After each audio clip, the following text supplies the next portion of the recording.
Hey, what's going on, CoinOp TV subscribers? Robert Welken here. It's the end of May 2025. I thought I would do my 4K Blu-ray pickup haul video. I got a handful here, a little more than last month, so I'm going to quickly go through what I picked up and why and what I like about the movies. And I'd like to hear your thoughts on the movies that I picked up, and if there's something I missed, let me know in the comments below.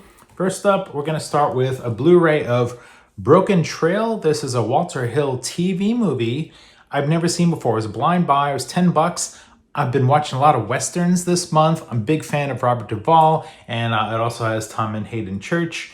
And it looks like it's a long, drawn-out, on-the-range, traveling kind of Western, and I'm in the mood for that. So I was like, okay, let me check out Broken Range. So that's a blind buy.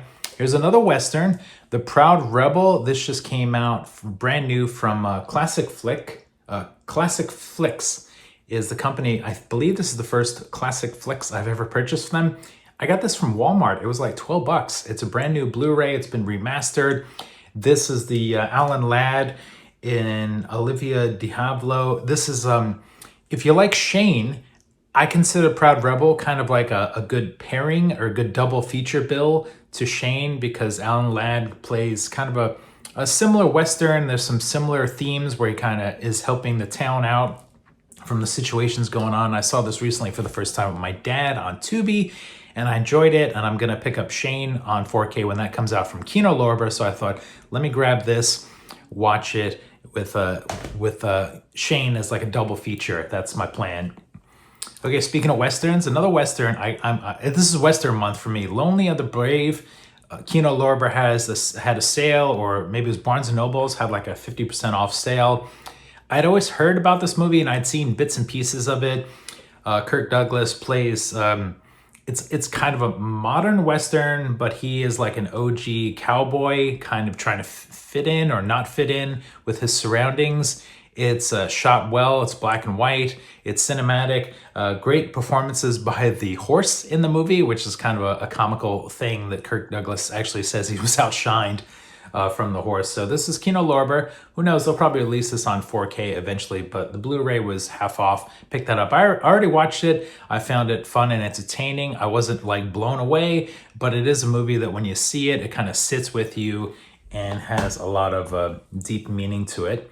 All right, let's switch gears. I got a horror movie, Body Parts. I haven't seen this in a long time, probably over 10 years. I used to have this on VHS way back in the day. Again, this is from Kino Lorber. Picked it up in the Kino Lorber sale. You know, these sales for Kino Lorber, I used to be able to get them for like 17, 18 bucks. Now when they go on sale, it's like $23 with the prices being higher now. But I'm hoping the transfer is great. It's a B movie, Jeff Fahey, horror film from Eric Red, who also was the writer on the vampire movie. I feel like Eric Red should have had a bigger career. He wrote a handful of movies, and this one he wrote, and I think he wrote and directed it. So looking forward to checking that out.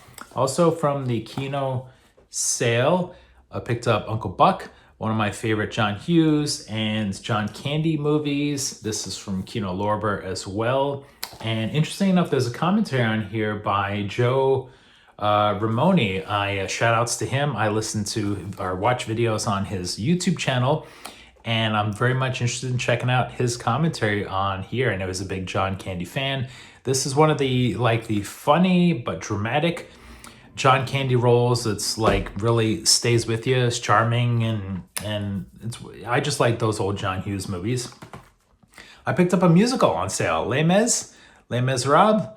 I watched this already. I've seen this before. I remember when this first came out. And when it first came out, I saw it, but I didn't really kind of understand it or follow it. But now that I'm more familiar with the source material and I've seen different adaptations over the years, I was able to revisit the musical to appreciate the cinematics, the singing, the story. I said in my Letterboxd review that this is almost like you can't watch this particular version blind, because they really gloss over a lot of the story beats. It's really kind of like the highlights in musical form. So if you know the story of Jean Valjean and Les Mis, the Victor Hugo, the classic literature, then this is a great companion to that. And Great singing. Okay, back to horror.